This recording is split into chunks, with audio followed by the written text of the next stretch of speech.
Hey guys, and welcome back to Fantasy Tips. My name is Julian, and this is the Week 20 Waiver Wire episode. I'm here in Sydney, Australia. This is a beautiful, beautiful city, and I'm so grateful to be here right now in such an incredible city. The ferries here are incredible. The opera houses, you just have to see it once in your life. It's just an incredible, incredible place to be, and I'm very grateful to be here. Now, the one thing that is difficult about the city, it's such a busy city that it's pretty hard to find somewhere quiet to record. So if there are some background noises in this video, I do apologize. It's just a noisy city, and this is the best place I could find. I'm near Manly Beach, and that was basically the best place I could find to record in the time that I had to do so. Now, as usual guys, before we get started in this video, please leave a like and hit that subscribe button if you haven't already. And if you do want to check out my merch store, you can check that out at fantasytipped.com.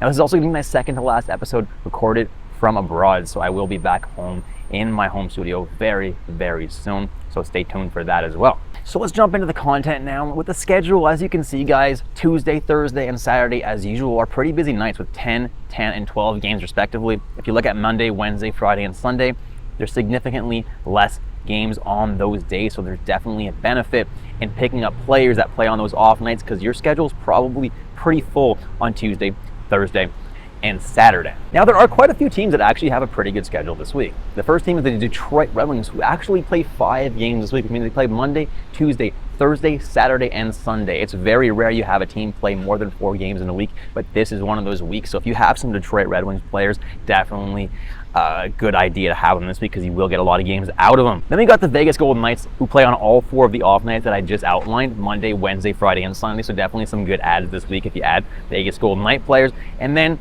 there are a few teams that play on 3 off nights as well: Anaheim, Arizona, Carolina, Colorado, Edmonton, and the New Jersey Devils. Then we have 3 teams that really don't have that great of a schedule this week, and these teams are New York, Philadelphia, and Washington Capitals, and that is the New York Islanders, not the New York Rangers. So if you have players from these teams that are a little bit lower owned, you could consider dropping them this week specifically. Jumping into forwards that I suggest you pick up for this week.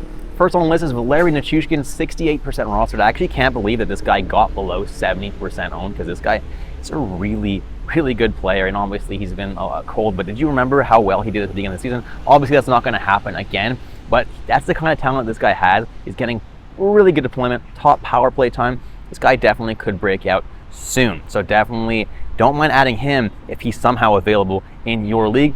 Plus, Colorado has a pretty favorable schedule this week, so that definitely doesn't hurt either. Ryan O'Reilly of the Toronto Maple Leafs, obviously he was recently traded to Toronto, and he's performing really, really well, guys. Obviously, he scored a hat trick just the other night with Tavares and with Marner. That's obviously a really deadly line, guys. So if O'Reilly's available in your league, he's definitely someone that I would go and grab if somehow he hasn't been scooped up yet. And Logan Couture of the San Jose Sharks, this is actually the 3rd week in a row, I believe, now that I'm including him, but he's sneakily doing really, really well right now, putting together some pretty solid numbers, so definitely not someone I mind picking up this week. He's got a pretty favorable schedule too, with San Jose having 3 off nights this week. And then David Perron of the Detroit Red Wings. The Detroit Red Wings play 5 games this week, and I know Perron's only on the 3rd line right now, and he hasn't been that amazing, but to get 5 games out of a talented player like David Perron, he could turn it on at any time, and then you could end up getting 5 games that are absolutely clutch and get you a whole bunch of points. Definitely might be worth picking him up if he's available. Boone Jenner is another guy that obviously I love. Great for categories leagues. You know, he's going to hit, he's going to win faceoffs, he's going to shoot the puck, and he's going to get you points as well. So Boone Jenner's another guy that I do like adding as well. Now, Max Domi's another guy who's turned it back on. I keep telling you guys, when he's on, you add him. When he's cold, you drop him. He's just so bad when he's cold, but he's so good when he's hot. And right now, he's hot. And the Chicago Blackhawks also have a pretty favorable schedule next week if you want to look ahead to that. So adding Domi now may not be a terrible idea for that as well.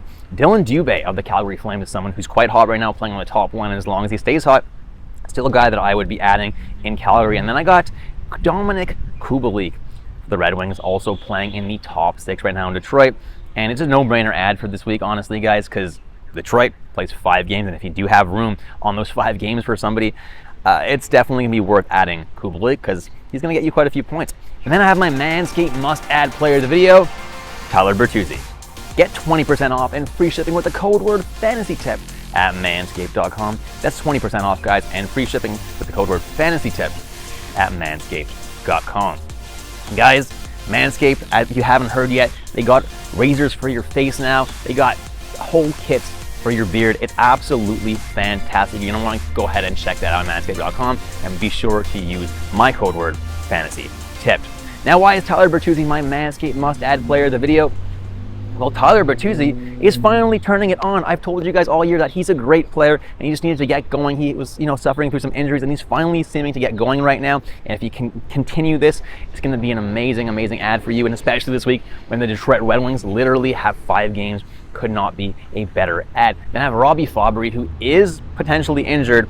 So I don't really know the extent of the injury right now. So basically, if Robbie Fabry is healthy enough to begin the week and actually play, he's someone that you're going to add because you're going to get a good amount of games this week for Detroit. Then I have Dawson Mercer, who's really turned it on as of late. He's putting up a lot of points, and he's the kind of guy, kind of like Max Domi won. He's hot. He is very, very hot, and now he's doing very well, getting some solid deployment right now as well. Someone that I definitely would consider adding to your team if I were you.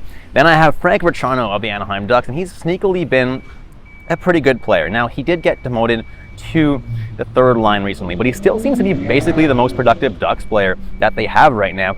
And at only 16% rostered on a week that they have a pretty favorable schedule with 3 off nights, it may not be a terrible idea to add him if you're in a super deep league. I won't add him if I'm in a shallower league though. Then Anthony Beauvillier of the Vancouver Canucks, 12% rostered, seems to finally be turning it on as well. He was traded a while ago to Vancouver from the Islanders, but he seems to finally be getting going. If he can keep this up, he's definitely a good add in deeper leagues because frankly, he's putting up points, and as long as he's doing that, he's worth adding in your team. Then Andrew Kopp, the second-line center for Detroit. Obviously, he's been super underwhelming this year, but at only 12% rostered, a week that Detroit has 5 games. If you have room for him, definitely couldn't hurt, because he definitely could turn it on at any point. He is a very good player, and I think he's better than how he's done so far this year. Then I have Raphael Harvey-Pinard of the Montreal Canadiens, still getting some really good deployment in Montreal, top line and top power play. And as long as he sticks there, guys, and continues to produce, why not add him to your team if you're in a deep league? Because there's not really any better options than that. And then William Carey, who's getting third line deployment with Phil Kessel and with Chandler Stevenson right now, but he's actually doing pretty decently. He's been putting up points, putting up hits as well. If you do have that in your league, he's gonna get you a safe floor. And on a week that Vegas has 4 off-night games, there's definitely worse ads than William Carey. And then I have Jesperi Kotkaniemi, who seems to really be turning it on as of late. And if he can keep this going, maybe he can finally show why he was picked 3rd overall by the Montreal Canadiens. Definitely don't mind adding him as a speculative ad if you're in a super deep league, because if he can keep this up, definitely worth having on your team. Quentin Byfield's another guy who's sneakily putting up some points right now on that top line in LA. Should gain that left wing eligibility really soon if he hasn't already. And that's why I like him right now. If you're in a super deep league, he is putting up points pretty steadily. And then Paul Cotter of the Vegas Golden Knights is playing in the top 6 there as well and has been putting up points. He's not my favorite player in the world, guys, but at only 1% roster, when you're getting top 6 minutes and Vegas has the 4 off nights that they do this week, definitely not a terrible ad if that's what you need, those off night games. Jumping into defenseman now, and Ryan Graves is just someone who's really impressed me lately. He's putting up some really amazing peripherals and still managing to put up points pretty frequently, giving himself a safe floor every single night. Then I have Sammy Girard, who I thought was just a flash in the pan, was just, gonna last a couple weeks, that hot streak, and finish. But it seems like he's kept it going. He's still putting up quite a bit of points.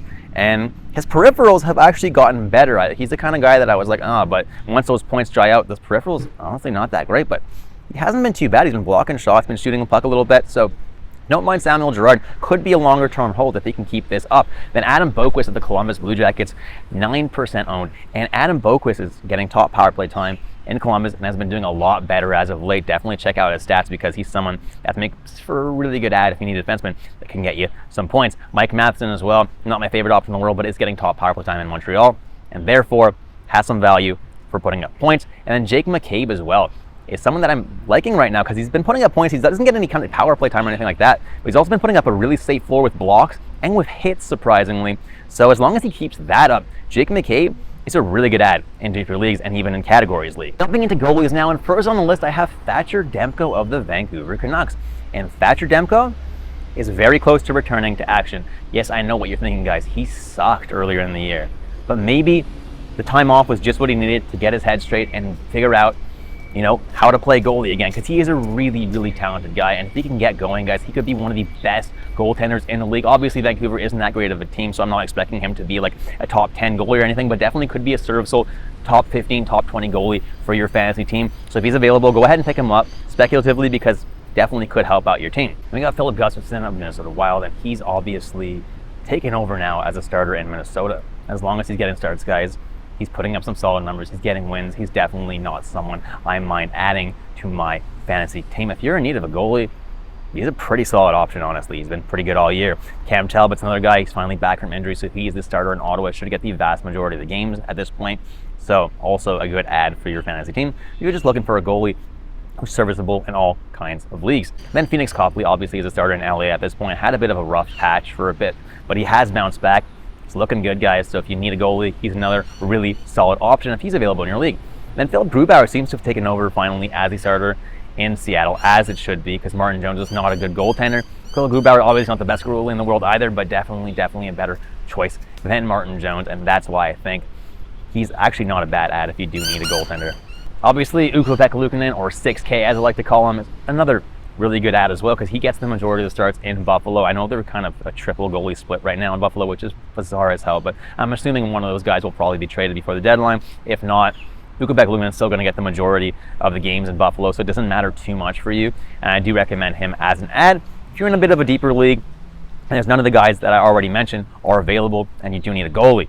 Laurent Brossoit is another guy that you have to look at right now. I know Aiden Hill went down recently. I don't think it's that serious of an injury, so I'm not looking at Brossoit too seriously. I'd actually prefer to grab Aiden Hill if I were you and he is available.